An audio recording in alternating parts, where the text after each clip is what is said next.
Okay, take two. So I just filmed the entire video.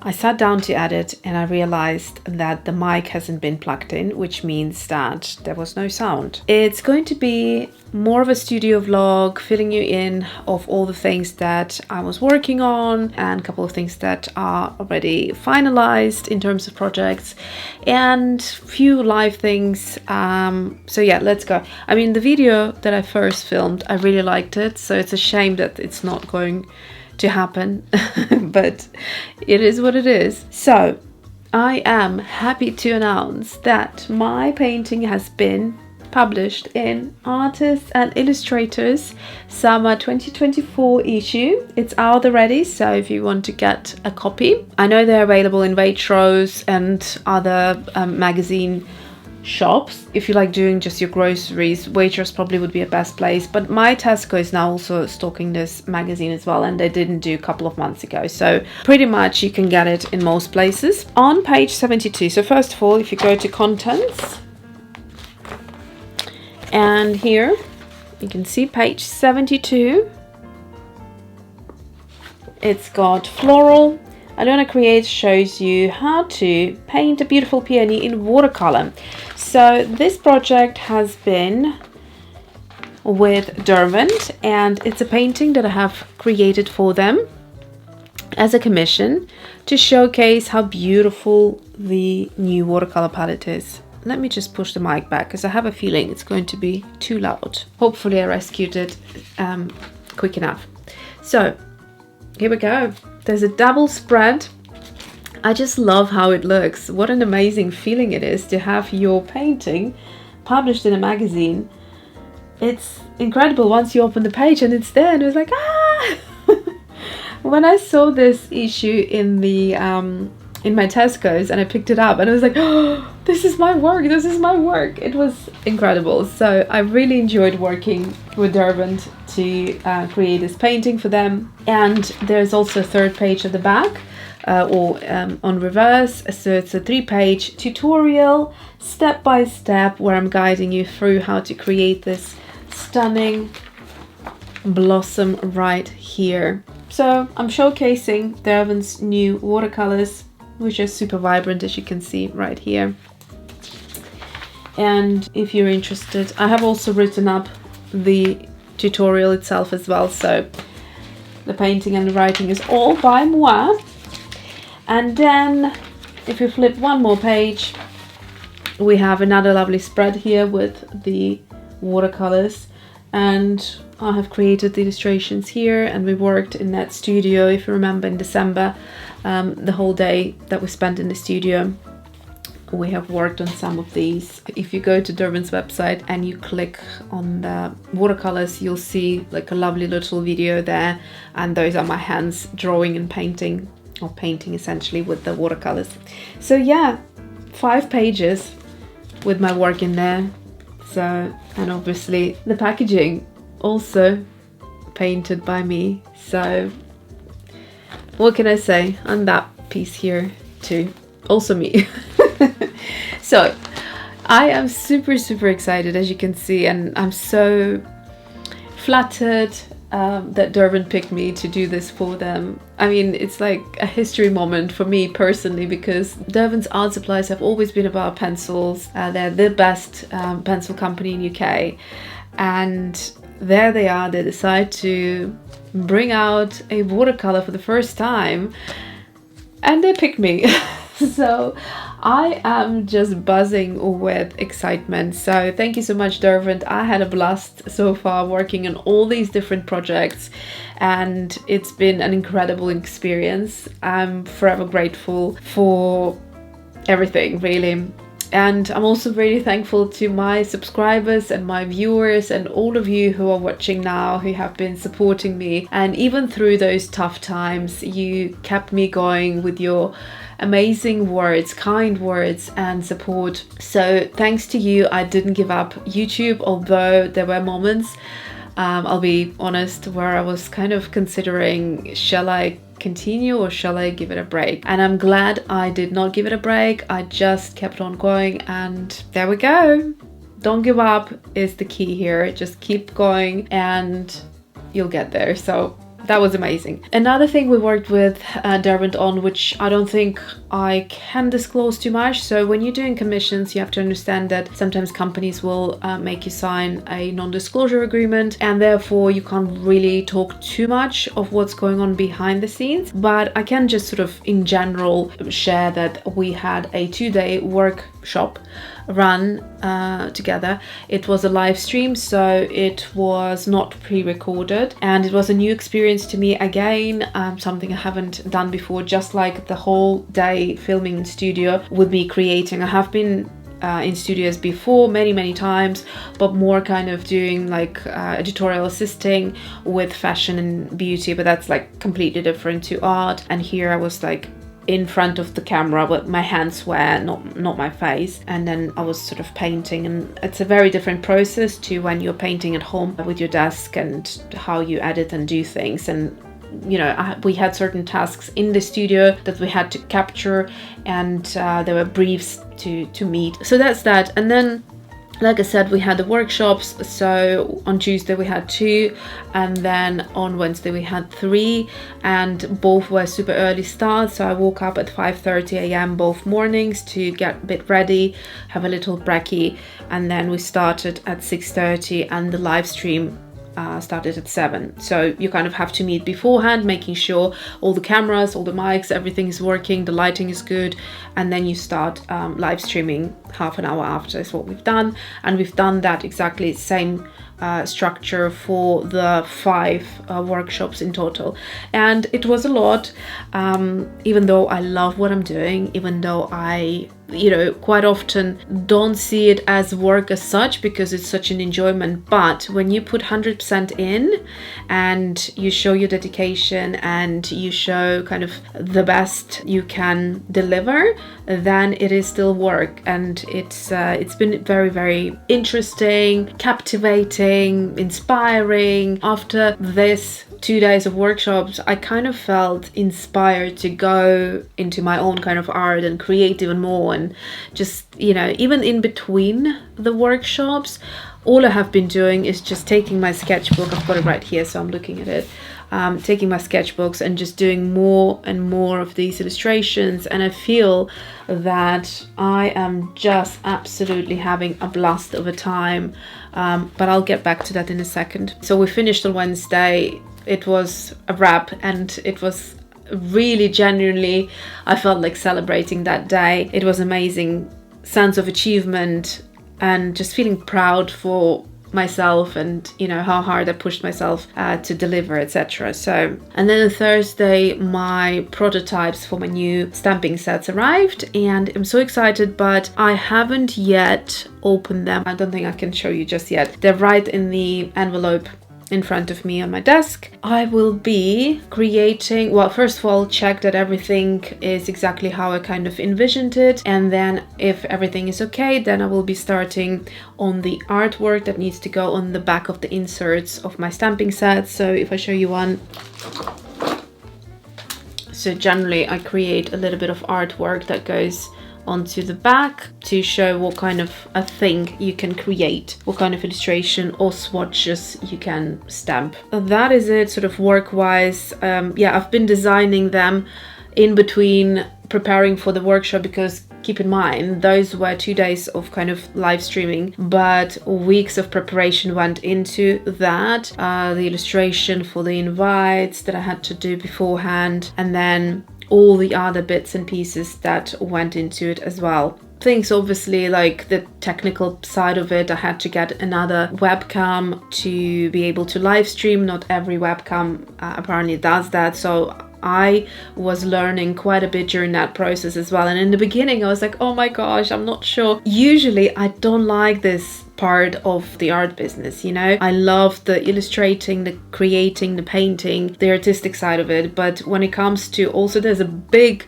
part of the business that also has to do with the technological stuff, like the different cameras, the different softwares you have to learn, the editing, all of that. And then there's of course the other things like the financial stuff that you have to run. So yeah, there is a lot. It has been amazing, and I feel, like I said, I learned a lot and I had a great time. In between of these, did I mention, I think I started talking about it, in between of the workshops, sometimes I'd have like an hour and a half, sometimes it would be 2 hours, and what I would do is just sit at my desk and just kind of switch my mind from that to just relax a little bit and do something else. And that's when I did more illustrations over here. So there's a tutorial for this one on YouTube, and then this is the new one. And so what I do is just I spend time just illustrating them, and then later I go in with watercolor. Sorry about my nails, I really had no time. I've done my nails for the workshop, but I just haven't had time since. I've just noticed I've got TV on silent, and there's some maybe I should switch it off. I don't even know, what is this? The Motorway Hotel. Anyway, I had some TV running. We also did some crafts with Mason just before I started filming this video here. They taught them in school how to create these bookmarks, and then he was so proud because he was praised for it, like his was the best apparently in the classroom, and he done such an amazing job. He wanted to show me how to make them. So you basically need 3 straws, and you need some yarn, and you need some sellotape, and then it looks pretty cool. So he showed me, he gave me a tutorial. I mean, he's now 8, and he loves all this kind of yarn stuff, so we had a little bit of fun. Hence the TV was on, and yeah, we were just having it in the background. So anyways, coming back to the illustrations, I've just been having such a good time with them. And basically just give me a fine marker, and I will be just sitting there.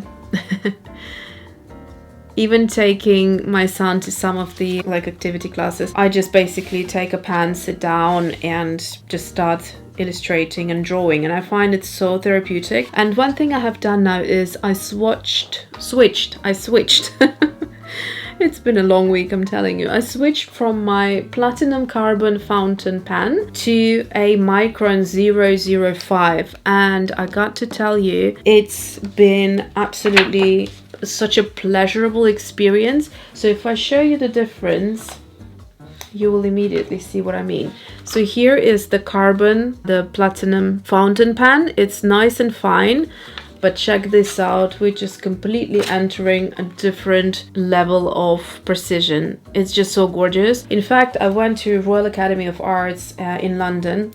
This was many years ago, and there was this black and white illustration of these like fine lines. And I remember I was just mesmerized looking at it, thinking, my goodness, how much time it must take, how much precision work to just draw this. I thought the artist was super talented to be able to do it. I mean, if I compare some of the floral illustrations that I've done years ago to this, you'd be amazed. In fact, I'll do a little video where I will show you the face illustrations that I did. Anyways, otherwise it'll end up a long video today, but I'll basically say this. I'll show you the improvement of art that I have noticed so much, and it came from just the perseverance of drawing and painting, and the more you do it, I promise you, you will get better at it.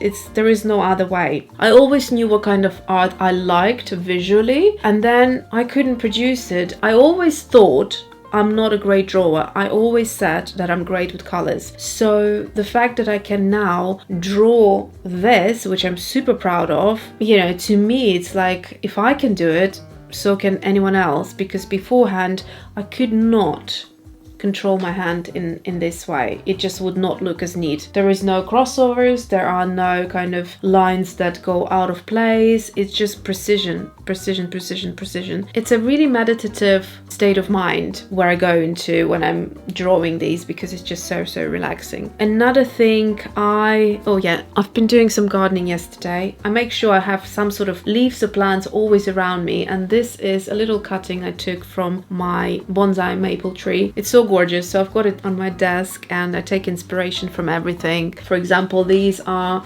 inspired by mulberries, and this is like fennel, and these are raspberries and blackberries. So I'm just taking inspiration from everything. These are meant to be like blueberries. So I find a way now to look at something and draw it in my own way. Other than that, I have been into sourdough. So let's switch it now to life things from the art things. So sourdough, when my mom was coming to stay with us in April, I asked my mom to bring her sourdough starter, which is 6 years old. And I'm so glad she did, because wow, I have learned so much about it. In the beginning, she was trying to show me what to do with it, how to feed it, how to discard it, etc. But just like, it didn't make much sense. I couldn't connect the dots. I was just so confused. There was just so much information, but I have been learning, and gradually I found that you can create a schedule to feed it like once or twice a week. You don't have to do it daily, or predominantly you just feed it the day before you're going to use it. And that way there is not much wastage, which I don't like to throw away food. It's like a big thing for me. I never do that, hardly ever. I mean, obviously there's always, you know, a little vegetable that you'll find in your fridge somewhere in the back that's gone off, but it's really minimal with me. Like, I really make sure I cook everything on time. So yeah, I have been learning a lot about it. I'll try to insert a picture somewhere up here with my first sourdough bread. So I done the mix last night, let it proof overnight, and then in the morning today, after I took Mason to school, came back home, baked the loaf of bread, and it's so delicious. Although it's small, but I had half of it with a bit of garam masala on top of it. It was just delicious, and so many bubbles. You'll see how strong the starter is. So yeah, I've learned a lot. I tried a couple of things like pancakes, but that's, I have to say, it's not for me. So sourdough pizza and sourdough bread is really what I'm like, whoa. I also ordered a few artisan bread making items like the banneton and the blade to create beautiful like patterns and stuff. And I'll need to get some rice flour so that, yeah, I can do it like proper artisan bread. But for the first bread, although it's a little bit burnt on the top, I'm pretty happy with it. Also, I mixed 2 recipes. So there seems to be 2 types of sourdough bread videos on YouTube. One is quite short, and it's just so bombarded with like unnecessary detail that your just brain goes, you just can't put it all together. And then there's the second, which is like 30-40 minutes video, and it's all slow and sort of well explained, all detailed, but I just don't have the time and patience to sit there that long and watch one video about sourdough bread. I want to be, you know, baking and doing things. So I kind of, after couple of weeks of researching things, I combined 2 recipes. So one, which was a fantastic bread mix, but I didn't like his baking situation, and then I found the baking from another person and combined the 2 together, and it worked really well. So that was good. And also last night I made a Norwegian cake, which is called apparently the best cake in the world. And trust me, if you love eclairs, this is like eclair but better. It's so delicious. It is amazing. I'll try to insert a picture here, but basically Google it, and there's loads of videos on YouTube that you can find to make. It's fairly simple. It's not a too complicated recipe at all. It's incredible. Like, it's the best cake I have ever made, and I honestly understand why it's referred to as the best cake in the world. Never heard of it before. It just popped up suddenly in my feed, and I thought, it kind of looks nice, so let me try it. It is amazing, I have to say. Like, you just eat the whole chunk. It feels quite light. It doesn't feel heavy. It ticks all the boxes when it comes to, it's more of a like a patisserie, you know, type of a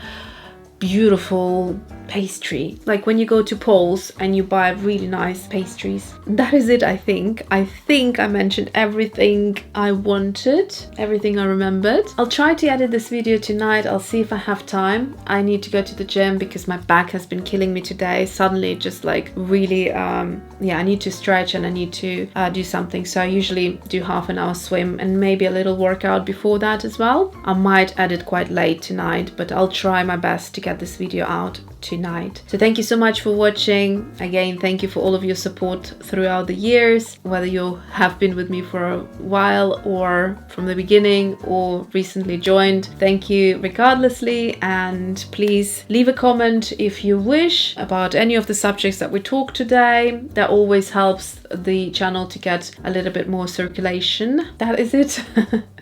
Oh, the weather today, oh my gosh, it was incredible. We had like monsoon many times over, and then the sun would come out again in between. It's just, we're still in this limbo of a weather, and I hope it kind of will just stop and we'll have a proper summer, because speaking of the sourdough, my birthday's coming up in June. I'm a Gemini girl. Yay to Geminis. And my husband got me one of those uni pizza ovens, and so yeah, that's why I'm kind of working on the recipes for the pizzas. We just need the weather, we just need the heat, we need a bit of sun, and be able to sit outside with a glass of wine at the end of the day, outside in the garden, and just enjoy it. Still a few peonies blooming, and the cherry trees are doing well, so yeah. we need the sun and less rain. So that's it from me for today, and I'll see you next week, probably Monday, but I'll see how things go, how busy it gets, and thanks for watching. I'll see you next time.